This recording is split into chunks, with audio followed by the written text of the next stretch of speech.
My name is Jared Christensen. I obviously a veterinarian here at Desert Pines. I graduated vet school from Purdue in 2010. I grew up over in Utah, kind of south of Salt Lake. So I think the subject's a good one for me. I kind of grew up doing some trail riding, so even as a kid and stuff like that, I've got some experiences there that kind of help. I may not be quite the trail rider that probably a lot of you here are too, so it would be kind of nice while we're kind of having a discussion and talking about things, if you have any ideas or have had any experiences, feel free to kind of share them. It's kind of more of a discussion type atmosphere than it is a lecture or anything like that. So what I've wanted to do is I think they're taping this and going to put it on YouTube, I guess. So it'll be there if there's anything that you want to go back and look at. But I also just went to the American Association of Equine Practitioners, and they have a nice PowerPoint, and I kind of adapted it a little bit more to stuff on the trail, but for equine medicine. And if you'll go to that website down there and just all the PowerPoints there, you don't have to have a special login or anything. You can just go there, and there's all kinds of information there. And so I think that's what's important, is that we just, that's kind of what we want to do, is just help guide you guys to the sources and the information and stuff, because obviously we're not going to go through everything here. And also, just feel free, if you want more food and stuff like that, just get up and go get it. This isn't, I won't be offended or anything like that. Just kind of a easygoing atmosphere. Is this where I change? I just stand here, move it. Oh, okay, that'll work better. And then that's your pointer. Okay. All right. Oops, I already did something wrong. Where's it go? Did I just scroll down? You scrolled. I clicked instead of scrolled. So. It's over there. So I do have to be a little closer? No. I think if you just go here and open it up again. So you just left click. Okay. You go to the next one. Oh, okay, so click it. All right, that's just I found an old picture of me. That's just on the backside of Timpanogos. That's with my dad. When I was a Cub Scout, actually, it was the first time I had an experience with something going wrong on the trail, and it really kind of had an effect on me, because I was already working for a veterinarian there locally, cleaning stalls and stuff like that. And so I knew a little bit about some veterinary stuff, but everything's a lot different if you're out in the middle of nowhere. And usually you just think when you have a problem, let's get a hold of the veterinarian and he'll help us know what to do. Well, when you're in a situation like that, you can't. And we were riding along on a trail, and it was kind of a steep grade on one side and hill on the other, and it was early in the morning, and some elk came running down the trail and just spooked one of the horses that was a pack horse, and kind of went off the side and rolled way down and got really injured and stuck in some trees, and just a bad situation. And so that was kind of my first experience, is that, okay, what do we do?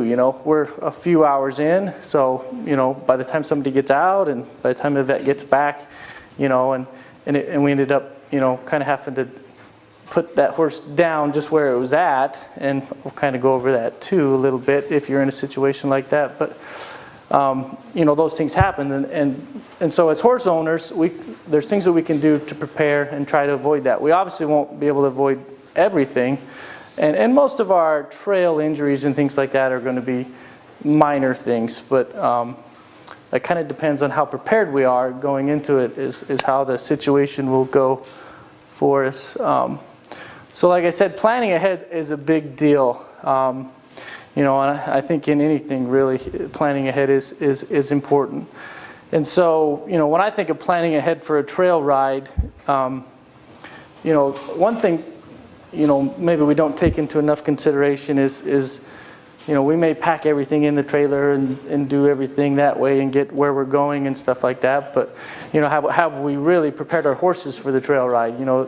They've just been standing there eating, and they've not been preparing for this. And I think sometimes just loading them up in the trailer and taking them off we're kind of setting ourselves up for bad situations. So first of all, I think it's real important that our horses are fairly fit, and depending on the type of trail riding we're going on, we don't want them to be overgrained, overweight, and out of shape and stuff like that.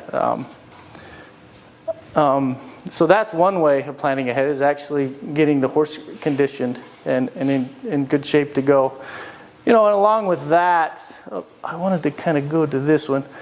I think it's a good idea, and obviously if we're going out of state, we generally have to get health certificates and things like that, and so we get a routine health exam by a vet. But I think there's value in that, because sometimes as owners we may not, we see the horse every day, we may not recognize this or that, or even conditions in the feed and things like that. If we take a trip to the veterinarian before we're fixing to go on a trail ride, especially an extended one out of state and stuff, and I think we can kind of head off some issues that we might run into, and just a minor, maybe we just kind of open it up in experiences and stuff of the minor types of issues that we have on trail rides. I kind of already mentioned one being unfit. What do we set our horses up and ourselves up for if our horses are unfit before they're going on a kind of a long extended trail ride? You said tying up? Yeah. Dehydration. Absolutely.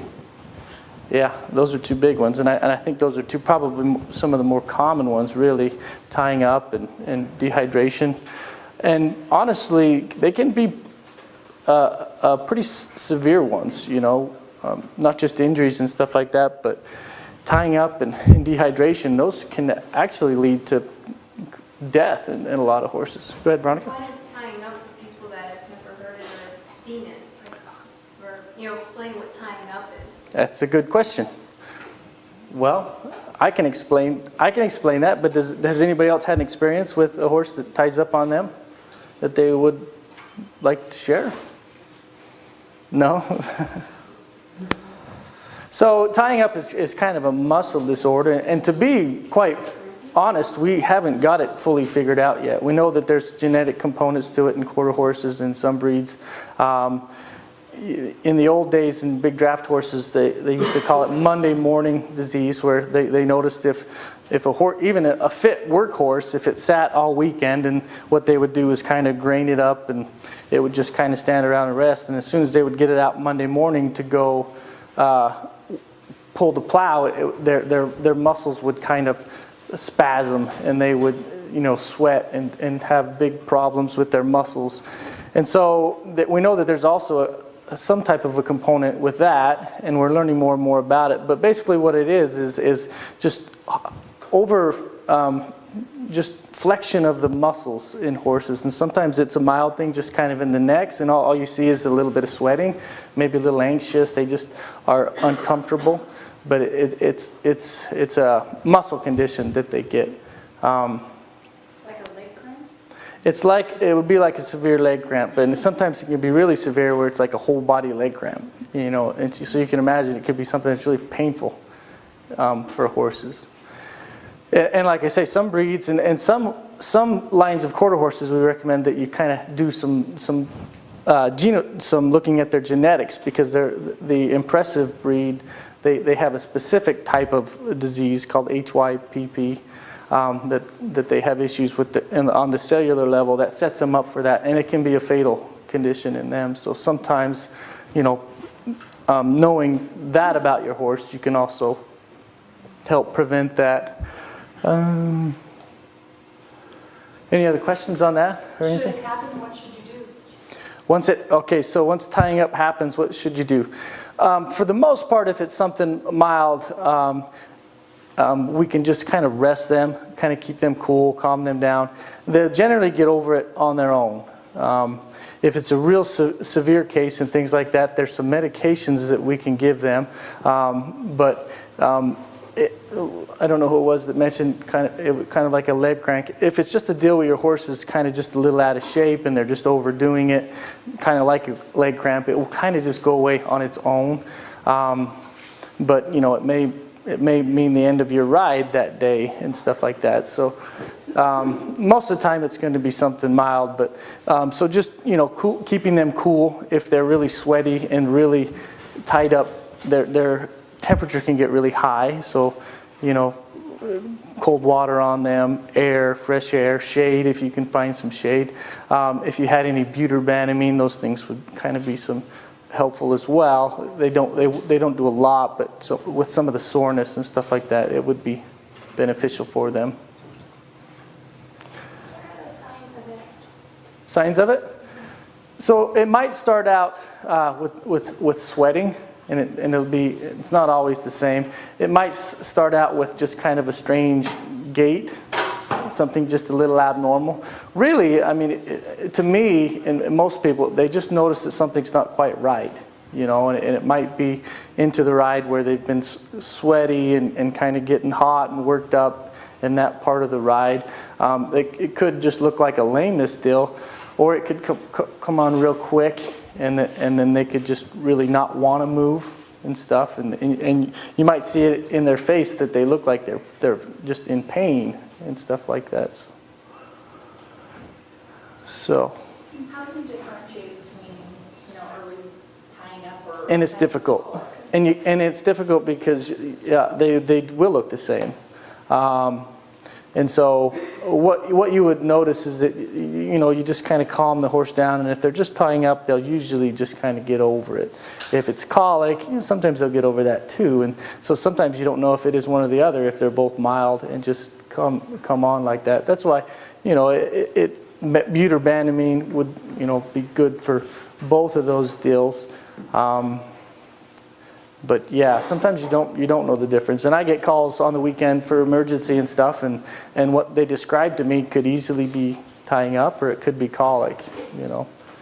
With colic, we see a few other signs that kind of help us out, kind of focused in the abdomen, but they can be confusing. You keep saying butyrbandamine. Was there preferred, is there a preference between those two? Well, in a trail ride situation, you know, I don't know that there is a preferred. I think with colic and some visceral pain and some eye pain and stuff like that, bandamine tends to be what we use. I think it does work a little bit better for that. It's the same class of drug, and honestly, it should work very similar. You know, there's trade-offs. Bandamine's a little bit newer, and it kind of has a reputation of being a little easier on the stomach and the kidneys and stuff like that. I don't know if that's totally true. I think it just hasn't been used as long as Butte has, and so it hasn't got a bad name yet. I think it's good to have both on hand. Butte, you know, we kind of use that for musculoskeletal pain, you know, arthritis or injuries, soft tissue injuries and stuff. I don't know that there's really a big difference between one, but I usually recommend, you know, on colics and things like that to try some bandamine, because you can maybe even go at a lower dose of that. And they're both, you know, available oral. Butte's quite a bit cheaper than bandamine is the other kind of pro and con to that. But I think it's a good idea to have both in your trailer when you're going on a ride like that, depending on what you need. So our choice is, because, you know, most of us carry both. Yeah, if you didn't have one. Make the decision once we're looking at fever and muscle issues, we're going to go Butte. If we're looking at digestive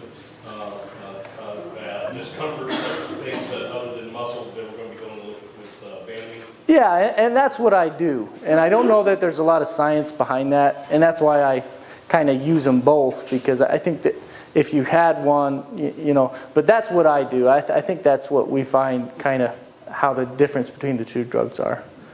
But bottom line is, if you had Butte, I would use a Butte in place if you didn't have bandamine, and vice versa.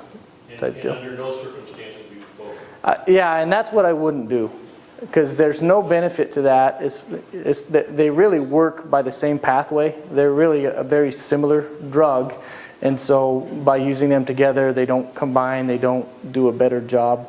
You just actually are kind of increasing the bad side effects by using it both. So if you're going to do anything, just use more of one. rather than combining them. There's really no benefit to that. Yeah. All right. Any questions on that? I may have a slide on kind of tying up and stuff later, but so we kind of touched already on some drugs to have in our first aid kit that would be a good idea. There's some other things that will probably be good. Things for bandages, gauze pads, rolls, vet wrap's another one. Duct tape is a big one to have. Gloves are nice, especially if your hands are dirty and if you've potentially got a pretty good wound that you're dealing with. Eye wash, some soap. Stethoscope and thermometer, they're pretty good too, because we'll go over that a little bit more, but that not necessary for injuries, but just for general health and getting assessment. If your horse is tying up, that's one thing you can look at. How high is his heart rate to let you know how much trouble you're in? Or if it's colic, we look at the heart rate. That tells us a little more what's going on in there. Anything not on here that you guys put in your first aid kits that you have found that is good to have?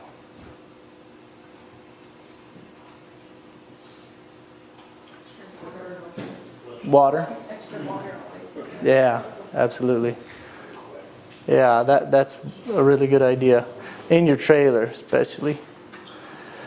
So anytime you've had an accident or something's going on the trail, it's good to stop and make an assessment. And this kind of gives you a chance to collect yourself. When everything goes wrong at the first place, I think sometimes it's our nature to jump to, broken leg or this is going on or that is going on. So I think it's important that you first kind of get control of yourself and make sure you're good and nobody else is injured or depending on what's going on, and then kind of make an assessment of the horse. And it's just pivotal. It's just very important that we calm the horse down. That's usually a lot of getting control of anything. It's just getting that horse under control, getting the situation under control, going to a safe place if you can find some shade. There's a lot of things with foot injuries and stuff like that if you have access to cold water and streams and things like that would be beneficial. We don't have a lot of that out here, unfortunately, but some places you might. And, getting some help for stuff like that. This is, I thought this was funny because it might just be a photo of a horse rolling, or it could be something really bad. It's hard to tell, but it doesn't look good.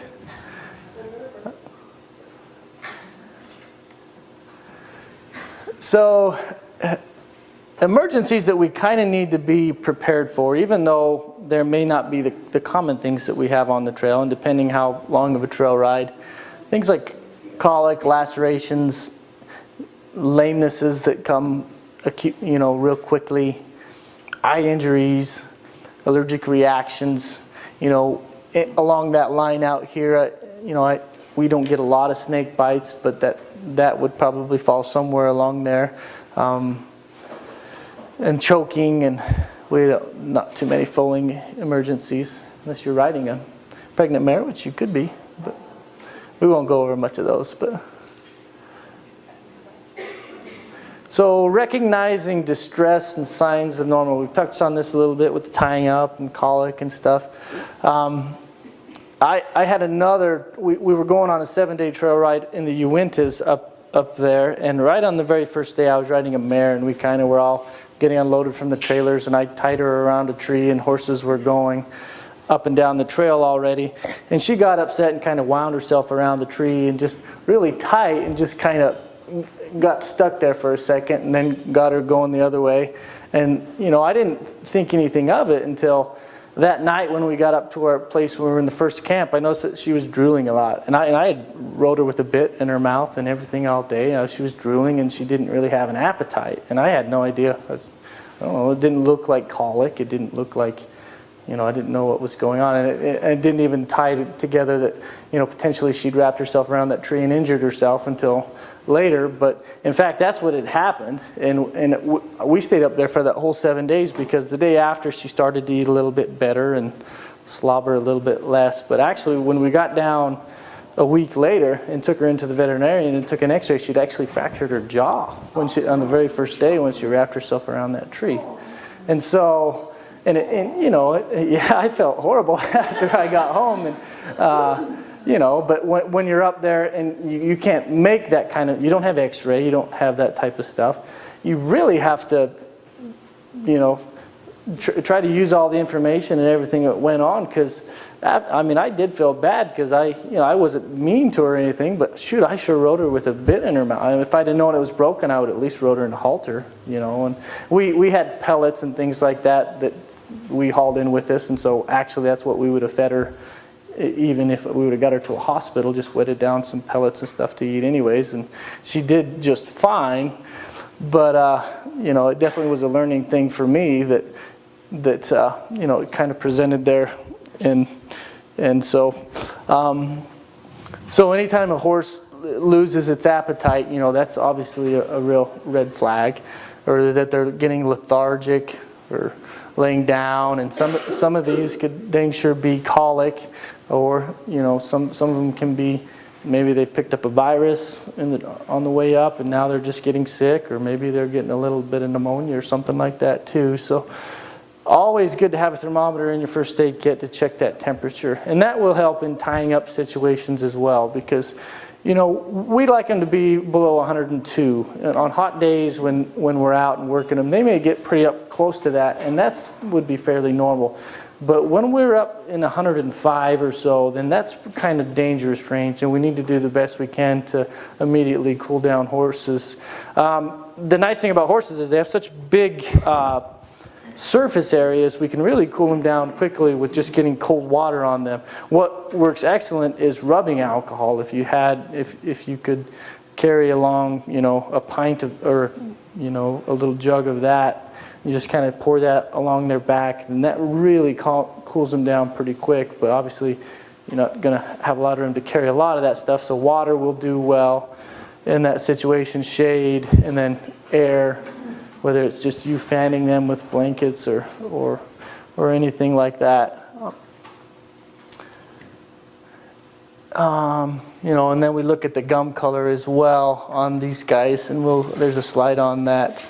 But knowing what normal is it takes some practice, and so I would have a stethoscope, and I would have a thermometer, and I would track those things in my horses, just so that when it came down to a bad situation, that you weren't taking a heart rate for the first time, and and that can be kind of tricky. It takes a little bit of practice to be able to do that.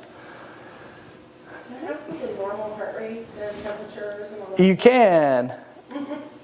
Let's see. There's temperature for you. And that's technically the range. Like I say, on hot days when they're out exercising, it can be up on the other end. But what you wonder is, on cold days, if you're out in the winter and they're not hot yet, and you take a temperature and it's 101, and that still could technically kind of be a fever going, because that horse might normally be a lot down closer to 99, 98 even, depending on what the temperature is out. They really do have they fluctuate pretty good.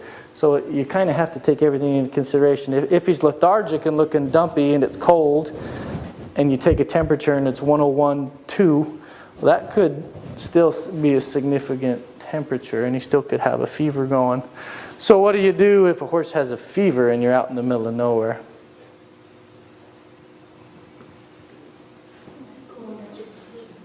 What else can you do besides cooling their surface down?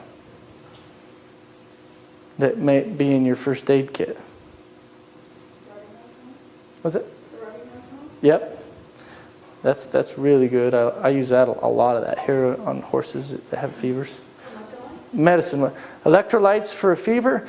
Now, it probably won't reduce the fever, but it's along the electrolytes are things that we need to be worried about replace. If they're sweating a lot and they have a fever and they're sick, then they do lose a lot of electrolytes, and we need to think about replacing those things.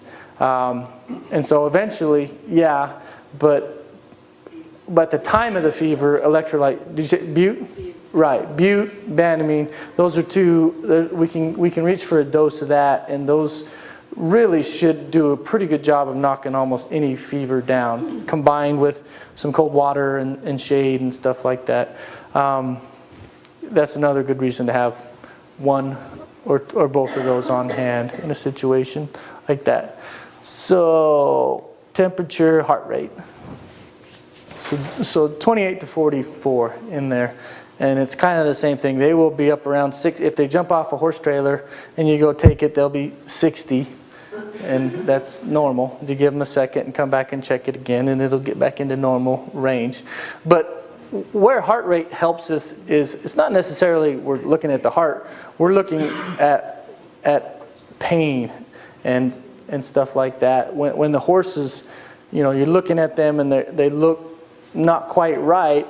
Some of them are tough and they try to hide problems. Well, if you go and listen to their heart and their heart's just up at 80, just trucking along, then holy cow, we've got something going on here a little more serious. He's in some significant pain, or he's got some distress going, and he just doesn't show it on his outward appearance. So that's really one of the first things I reach for when a horse comes in here and I don't know what's going on, is try to get a heart rate on him. And respiratory rate as well. Anyway, probably up around 20 even can be pretty normal on resting respiratory rates. That's what we were talking about. The refill time on the mucous membranes. It's a good. That's kind of a good indicator of the circulation, because those little blood vessels along the gums should refill in below 2 seconds, 2 to 3 seconds even. When you push on that and then they kind of go white underneath, you watch for that to go pink again over time, and you kind of count 1, 2, and if they're pretty pink by the time you're at 2, before 3 or so, then you know that their circulatory system is working adequately. Color is another thing, dark purple, or if they get lines going along their teeth here, that can mean that they're really pretty sick. And that would be something to be concerned about. It doesn't always tell you what's going on, but it tells you that they're potentially in trouble and you might need to end your ride early, depending on what else is going on. Gut sounds is another thing that we listen to. And it's just, you just want them to be present. And a horse that's really, when you want to use this, is when you're wondering if it's maybe a little bit colicky and things like that. You just want to hear, and there's kind of 4 quadrants that you go up into on each side. Up high here by the flank, and then go down low here, and then on the other side up high, and then down low. And we don't need to get into a lot about what the anatomy is inside of there that you're listening to. You just want there to be gurgling and bubbling, and if you don't hear anything, then that's a little distressing. It's also something you want to practice too. You don't just want it to be your first time out in the middle of nowhere and say, well, could be gut sounds or no gut sounds, I don't know. And then monitoring the attitude and appetite, or just colic, we know kind of what that looks like. Does anybody want to say or give us some examples of what we might be looking for with colic that might help us? Is different than tying up? Same way, and then twist. Kicking. Yeah. Lack of appetite. Yeah, lack of And appetite. also catching food piles. Yeah. We know to watch that closely, don't we? If there's not passing anything, then you start to get a little bit worried. Also, sometimes they'll just start looking at their side, and pawing is another one that they'll do a lot. So, and there's some of those. I guess they're trying to show that was colic there, but. All right, I just put these in here every now and then, so just to make sure we didn't have any questions about anything that we've talked about so far. Go ahead. I have a suggestion for that trail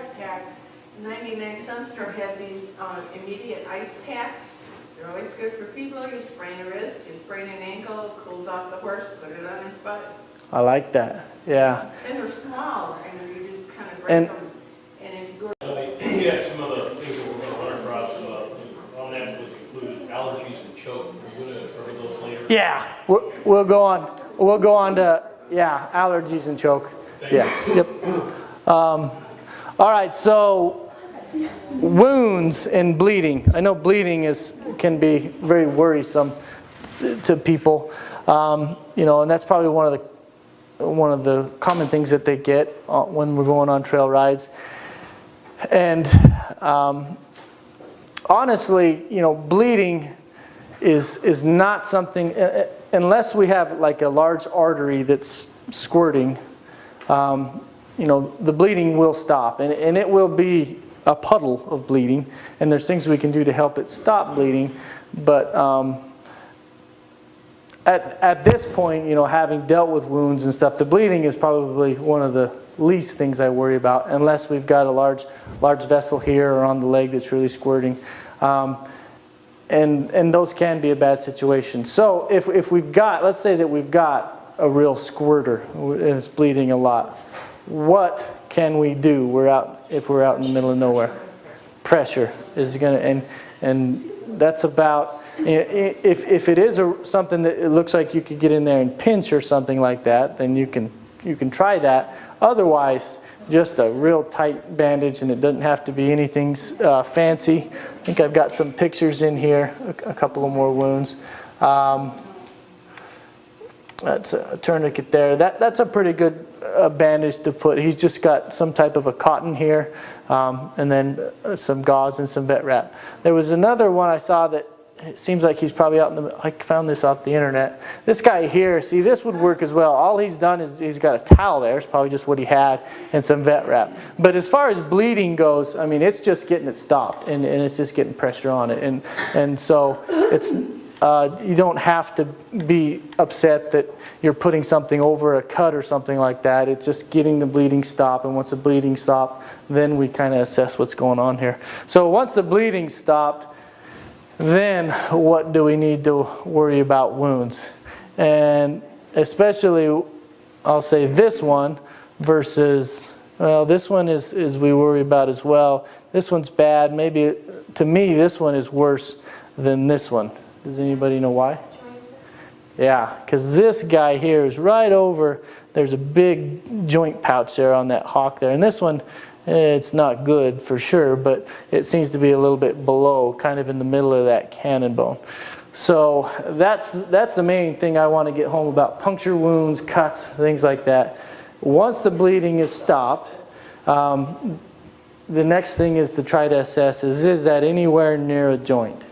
Fetlock joint, even coffin joint down in the foot, knees and hocks. Those are the big joints that we get scared of, because those can dang sure set up joint infections, and we can treat joint infections fine, but what you tend to have happen with those is you get some arthritis that unfortunately sets in after that, and that can really cause some long-term, shorten the usefulness of that horse in the long term. So anytime, if I was going up for a couple day ride and on the first day I got something like that, I'm calling it early, even if my horse isn't lame, and I'm going to go down and get that looked at. Because if it's in the joint, he could not be lame on the first day, but when that infection started in that joint, he's going to get extremely painful.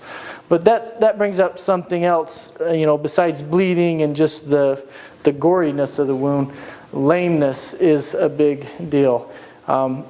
Generally, if the horse is not in a lot of pain, then obviously that's a good thing. And if it's something like this, that's just a bad bloody cut up here, and this is probably, I don't know if that's the cut or not. If that's the cut, then we're obviously over the joint, and that's a bad thing there. But if it's just something up here, and this is all just blood, then potentially if you get that bleeding stopped and you put a bandage on that, that might not even be something that ends a ride. The horse may not be sore on that, may not be lame. You dang sure wouldn't be wrong to to turn around and get the horse home as soon as you can.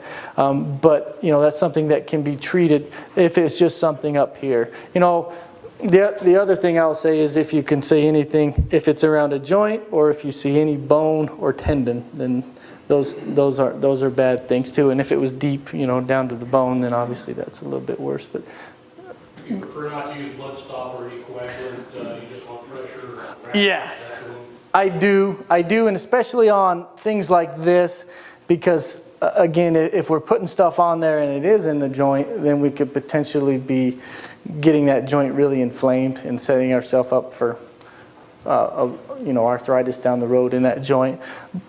I just immediately right off, I prefer just to kind of do a non-stick pad type deal, like almost like a Band-Aid. You can get those little Telfa, they're sterile pads, and they open up and you can put them on there. Just that and pressure, because that's all we want to do is stop the bleeding. And then after that, is when we come back and we gently clean it with kind of a surgical scrub, either a betadine or something like that. And we kind of get an assessment for, you know, how deep it is. And at that point, that's when it might be nice to have an exam glove, some rubber gloves that you might be able to feel a little bit. You know, don't get kicked or anything like that if the horse is real painful. But just try to make an assessment yourself if you're out in the middle of nowhere. You know, obviously if it's over a joint, don't go putting your fingers in there because we don't want to carry any infection into the joint. But if it's kind of, especially if it's on any just big muscle up on the body and stuff like that, then, you know, those heal really well. They don't tend to get really infected as long as you're keeping them clean. I would clean it up, and then I would probably turn to any type of an antibiotic ointment. I wouldn't do blood stops and stuff like that. I would, you know, a Neosporin, a Furicin, any of the many just kind of topical antibiotic ointments will probably be fine on that. Any other questions on that? Or good. Question about Vetericin, would that be a good thing to use on them? Yeah, Vetericin's fine. Is a flush even when you're out? Yeah, and you could use that as a flush.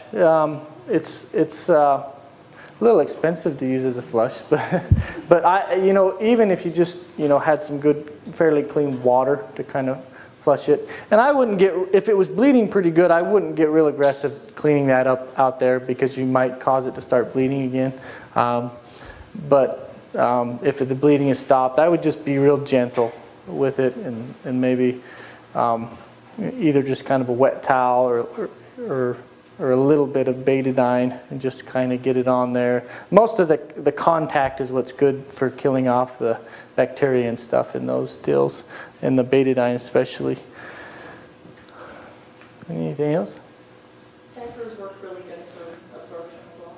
Yeah, diapers, and they're nice because they're thick and they're cushiony, so you can put them on there quick, and they even have little deals that they'll hold themselves in place with the tie deals, and then you can come back with a vet wrap or an ace bandage or something that gets them a little bit, some more pressure on there. But yeah, and you know, they're small, they're good for feet. If you need a foot bandage, I like disposable diapers too. All right, and this is the other thing, tourniquets. If you've got, this has got a cut down here, that's another thing you can do. You know, you can't leave tourniquets on forever, but they can actually stay on for about a half an hour or so. And this would be one of those deals if you had a real squirter that you've put pressure on it, and as you slowly taking your bandage off, then it starts bleeding again. And you might think about doing a tourniquet. The thicker elastic type material is what we use and works well. It's better than these thin straps, but again, if you're out in the middle of nowhere, you just kind of got to use what you got. They've just got kind of a rope or a bandage material here, and they've kind of put it around there and done a little square knot. And I think what they've done is put this stick down there and kind of just turn the stick, and that has tightened it. And then they come up here and just kind of make a loop around it up here to hold that stick in place because the stick will want to unturn. You know, I don't know if this is any much better than if you had some stretchy stuff here. And even Elasticon, you know that real stretchy, tough bandage material we've got, a roll of that can do a pretty good tourniquet if you really pull on it. And vet wrap actually can do a decent job as well. But again, this is not something that you can leave on. We're talking half an hour or so.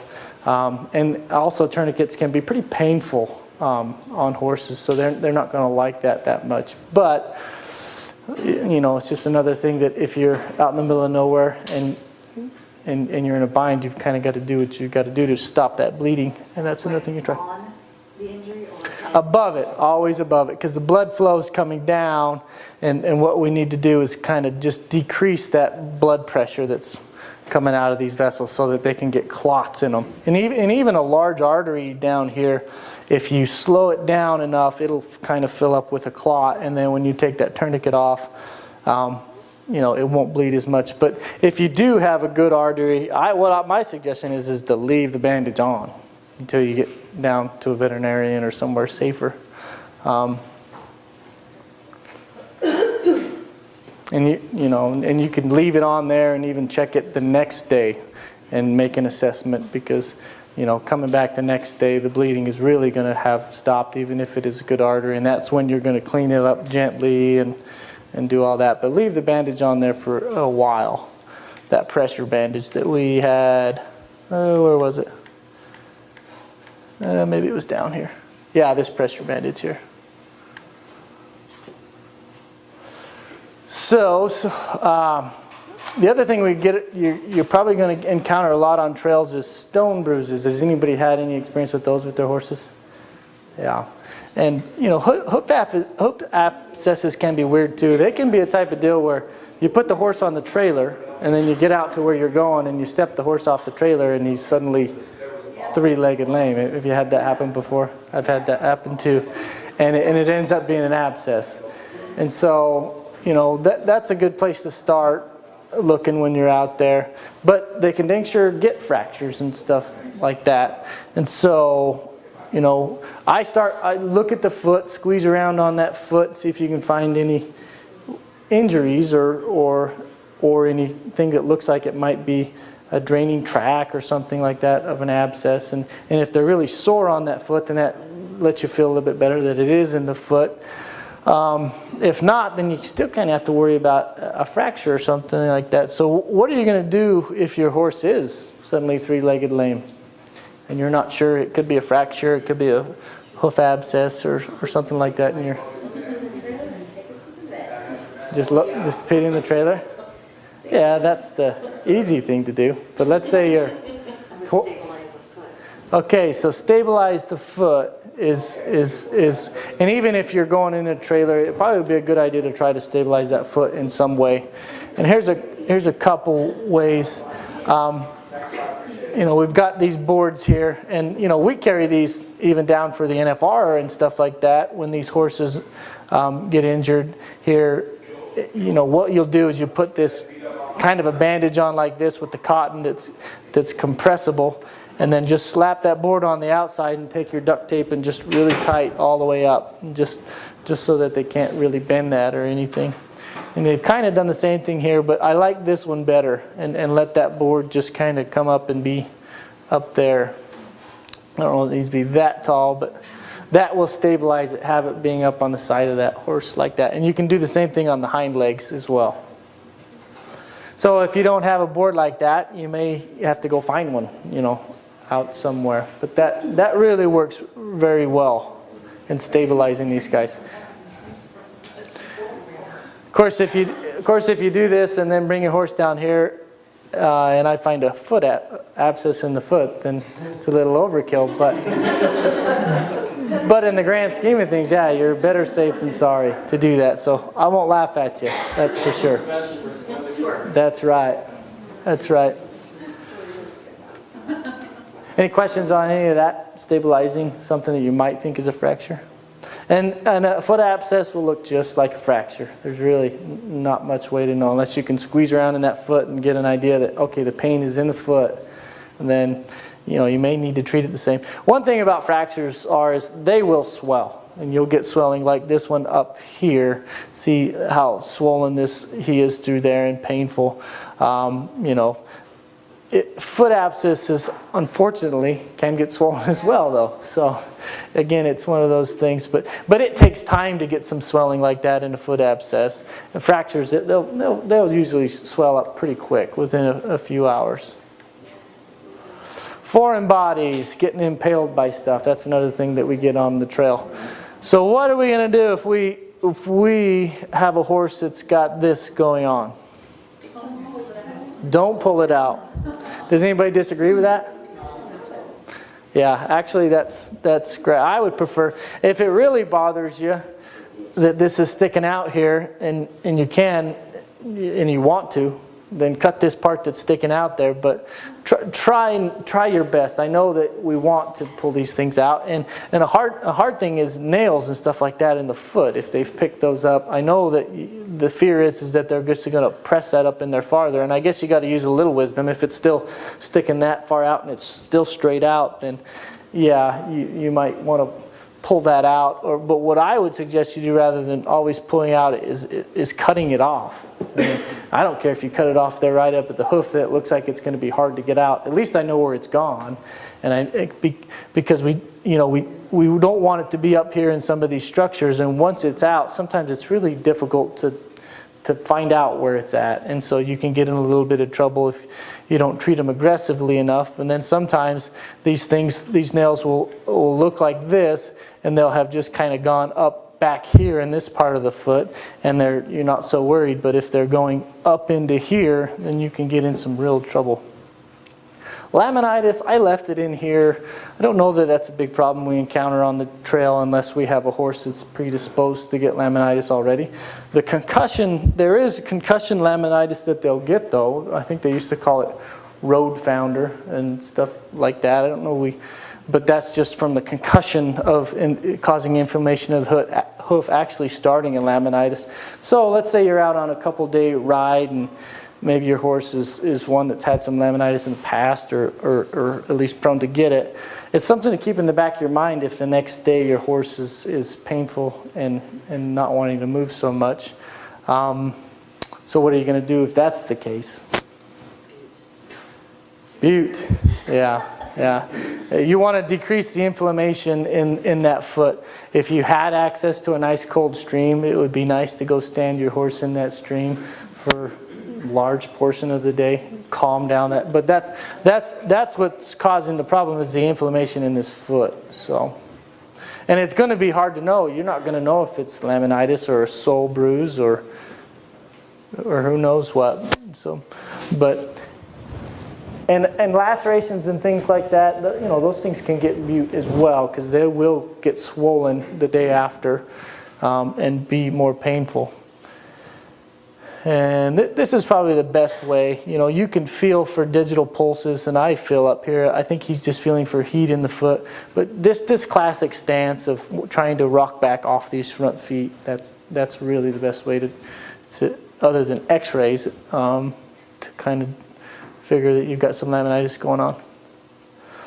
Eyes is another bad thing that we don't want to injure, especially out on the trail. And the big thing about eyes is they can have pokes and scratches here, and you not be able to see them. You have to actually stain those things. So anytime you've got some excessive tearing or squinting, especially if the eye starts to look cloudy, or if you could see anything on there, then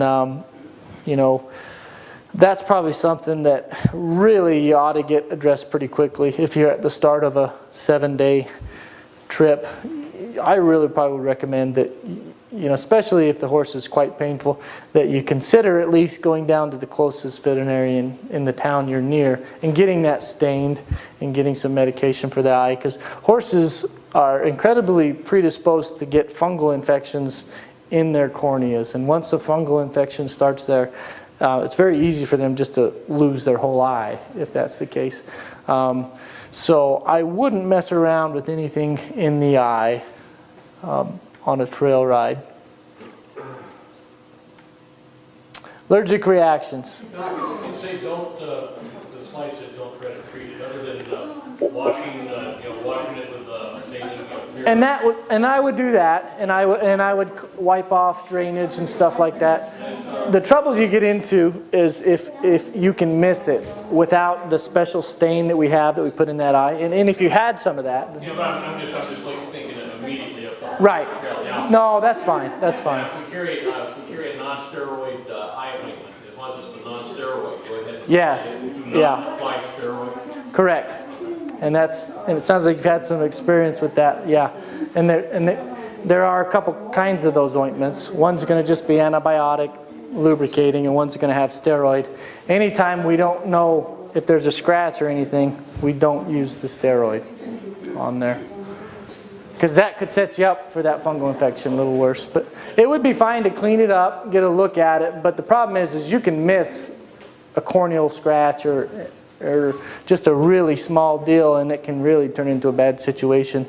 So, I would get that stain pretty quick. That's really all I worry about with allergic reactions out on the trail is, this horse here, this really isn't an emergency. I mean, it looks bad, it's probably uncomfortable, but in the grand scheme of things, that's not going to cause a lot of problems.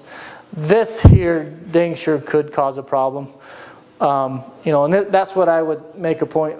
Snake bites on the trail, they're a little less of a problem on the trail because if you're riding your horse, you're usually going to get bit on the extremities, rather than if your horse is out sniffing around and finds a snake and gets bit on the nose. It's a lot worse on the nose because you'll get this with snake bites on the nose or allergic reactions in the face. So what can we do for this horse? Yeah, that's a good idea. Or anything kind of hollow like that. Syringe cases. And really, up in here, this is all bone. This is going to stay open. But it's really just down here, these nostrils, where we can grab them. And he's even not too bad yet, but as those get bigger and bigger, they will collapse down here low. So you really only need maybe that far up in there. And just anything that they can breathe through. What's that? That's going to be a little too small to get enough air through. Garden hose, okay. Even a little bit bigger would be better. Like a 60 cc. I like to use 60 cc syringe cases and just cut the end off them and shove them up there. PVC pipe, a small half-inch of PVC pipe. Yeah, and I would say even garden hose might be a little soft because if they're really swollen hard, they can really be closed down tight, and a garden hose might smash down. And that's what you could absolutely get just some human Benadryl and use it. You have to use quite a bit of it, yeah. What else could we use that we might have in our first aid? Banamine, Butte, yeah. Either one of those is going to be pretty good to bring down some of this inflammation. And then try to determine, is this an allergic reaction or is it a bite? Usually a bite you'll see a wound, and snake bites are a whole nother problem. So you said no to Benadryl? Right, like a rattlesnake. I would. What's that? No. Oh. What's that? I heard No Benadryl, to. but I didn't hear anything else. Yeah, Benadryl is okay. Just it would take a lot. It would take, like she said, yeah. Yeah. So assuming the horse gets bit by a rattlesnake on the trail, you're going to take, if you have two small pieces of PVC pipe, what, half-inch, three-quarter-inch, what? Yeah, I doubt you'll get, I think 3/4 inch might be a little too big. I would go with the half-inch. Half-inch pipe. You put it in each nostril, Yep. then what do? If a horse has a face this swollen, I would recommend getting to a vet. So if you're 2 hours in, 3 hours in, Get that airway clear, but it's going to take a while for this swelling to go down even. And I probably would want to get some stronger drugs than Butte or Benadryl on board. And so if your horse is to the point where he's having a hard time breathing, that's probably another one to say, okay, we're going to cut this short. so if you're, let's say 2-3 hours in and you get bit by a snake and you put the pipe up, do you stop right there and just wait and see how things go from there? I mean, That's a good question. So, and I think, did you have a little answer to that? I was always under the impression, I wanted to get your thoughts and feelings about it. I thought you just cut the heart rate low to keep the blood from flowing fast. So I For a would snake bite? steady, slow, keep moving to get back. Right, and that that's good, but as far as just airflow, what I would say on that is if your horse has been having trouble breathing and is pretty distressed before you get the pipes in there, I would take some times with that airway open to let him breathe, let him calm down, get the air, and kind of let him stabilize before we did much moving or anything like that. And it's along those lines. You do want to keep the horse calm. You're not, if you suddenly get bit by on the leg by a rattlesnake or something, you don't want to go ahead and lope home or anything like that. And it's the same thing. So you're going to go, you're basically just going to take it real easy. Take it easy, If you yep. stay there for a while, Stay there for a while, stabilize the horse, make sure he's getting enough air. what's the time frame for it to, leave the system? For what? For it to leave the system? Like a snake bite? Unfortunately, that's the problem with a snake bite is it's not just this initial swelling and problems, but they have long-term almost problems to the heart and stuff like that. So that's definitely something. If you know your horse has been bit by a snake, that he needs to see a veterinarian. But getting him off the trail, take your time. He's not going to swell up like that immediately. That's going to take a couple hours. This is probably a deal where you just maybe wake up in the morning and go out to your horse that's maybe been out there grazing and you find him like this and he's developed over a few hours. And then that turns into an emergency situation. So the snake venom's not gonna kill him within a couple of hours or something like that? A rattlesnake bite to a horse is not, the horses are so big they rarely die from the rattlesnake bite itself. They die from asphyxiation from not getting enough air like this, or later complications. So I would recommend if you suspect or know what we'll do here is get him on an antibiotic. That's we will consider, there's anti-venoms and things like that, which aren't real practical, but potentials. They need to see a vet if you know or suspect they got bit by a snake. You have to be allergic to the snake bite for that to happen. Well, and we don't even know if this was a snake. It maybe wasn't. This could be insect bite, spider bite, who knows. Could have ate something. They'll get big and swollen like that just from an allergic reaction. Yeah, I have one last question. Go ahead, yeah. Then, because in all the trail riding I've ever done, I've never had a horse bitten by a rattlesnake. Right. It doesn't really happen. If you get one that's bit by a rattlesnake, and you do decide you're going to walk them back, is there, do they turn into head cases? No, not generally. And that's the thing. Horses that get bit on the legs and stuff, it really tends to be not that big of an issue, to be honest, unless the snake has punctured a joint or something down there and they get a bad infection. Usually that amount of venom, they might feel it, they might get a little bit of sick, but that usually isn't the problem. Usually it's secondary to infections that they get either in their leg or wherever they got bit. And then, the cardiac problem just seems to be kind of a deal, a long-term effect of that toxin in their system. It does some damage to their heart. And so there's not a lot we can do for that other than just watch them closely after that. And if it does, that's months down the road actually that the heart damage is. And I don't think snakes are a big, honestly, when you're on horseback, that's a pretty safe place to be for rattlesnakes, as long as they're not biting you, and they're not biting your horse's nose, then they're really, you need to see a veterinarian, but it's not, as dangerous as it would be if it bit us, for sure. One of the things with pack stock, of course, we let them graze, whenever we take a break, so we do worry about it. That's You why do. I haven't grabbed that. Yeah. I suggest every first aid kit that you have a couple of those, because they're also Yeah. used for flushing wounds. They're great for getting your betadine and using it to flush wounds. So to not It's a have great one idea. of those syringes and the cases in your first aid kit, that's one of our primary tools. Yeah, and I would second that. And it's just a good size, and it's kind of tapered, to get up in those noses too. You just cut that end off and slide them up in there. But yeah, for all those purposes, flushing wounds, even giving medication. Yeah, they're cheap and easy to. I'm thinking about carrying something like that as a stand because of colic. Because we could just get a roll of that tubing and keep it in the trailer. Sure. Oh, to pass a tube for colic, for mineral oil? Yeah, and you know, and that is kind of a tough deal, because let's suggest say you're out in the middle of nowhere, a few hours away, you know, and I still would probably not recommend that owners tube their own horses, just because it's a little harder than it might look, as far as you can very easily get into the lungs. And if that's the case, and especially if you're administering mineral oil, then that will probably kill the horse.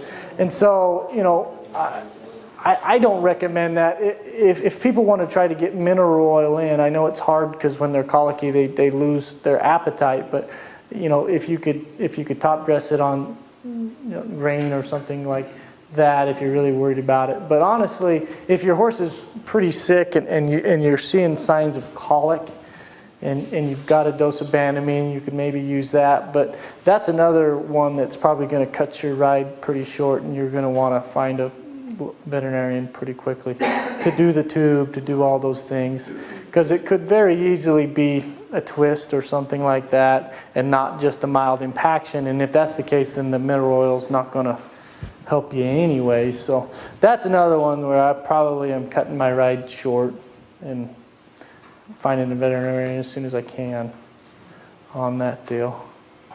Maybe there'll be one on the right. What's that? Maybe there'll be one on the Yeah, and you know, and that's another thing of preparation. If you know you're going to Panguitch, Utah, maybe try to find out if there's any vets I don't know if there are, in a 4-hour radius, you know. So not only you're out in the middle of nowhere, but you get down to a town and there may not be a veterinarian in that town. So, right. And so, I mean, you're really out there. And so, obviously, you're going to do the best you can. And I would say colic and things like that tend to be rare problems on the trail, but they can happen whenever, too. So. This hose that you're talking about sticking up.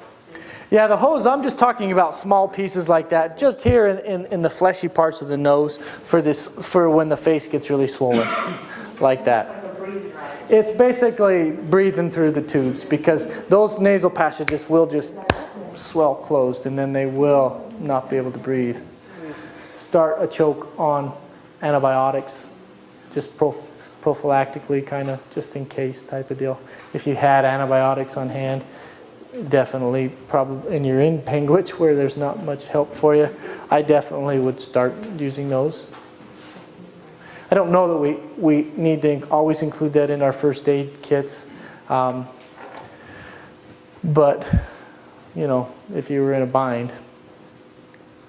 I've never wet pellets before. Was there an issue if we wet pellets and use a feed bag? Well, I wouldn't store them for a long time if they got wet. I would just put them in. No, I'm talking about a nose bag.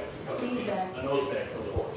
If you're feeding off of a feed bag, a nose bag. Oh, okay. To use wet pellets in that. No, I don't think so. I don't think there should be a big problem with that. No. I'm not aware of any though. Yeah, I've never, so you're okay. Yeah. If you say no, I won't do it.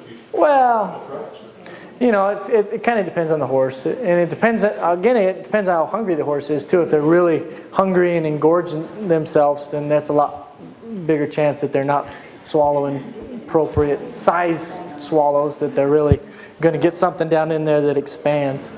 So, and if they're eating a little bit throughout the day, yeah. All right, I think we're about done there. So, let's say that you were in a situation where I was at, where that horse fell off and had broken legs and maybe a broken back, but obviously wasn't doing good. What can we do if we're out in the middle of nowhere for our horses in a humane situation? And and it's not for everybody. And what's that? Did you say shoot them? Can we shoot them? Is that even legal?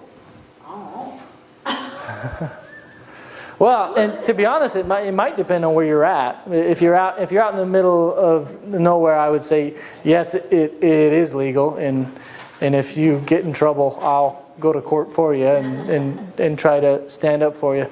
But where do you, if you had to, where would you even shoot your horse?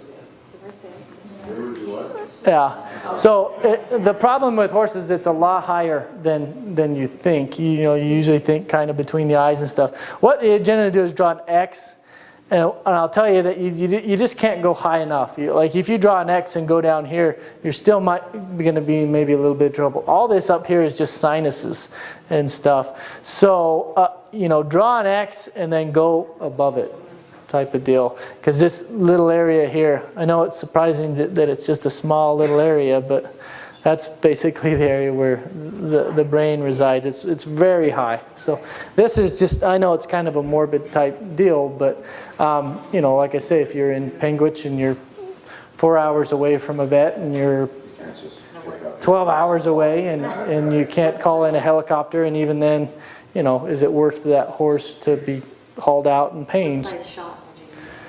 Probably wouldn't use a 22. I would probably use, it depends on what you got. And if you had, all you had was a 22, I guess I would still try it. It's not very thick bone there at all. And if you're kind of square and not on an angle or anything and kind of square and stuff, 22 could probably do it. But yeah, but I would try to use a little bit larger. You know, everybody.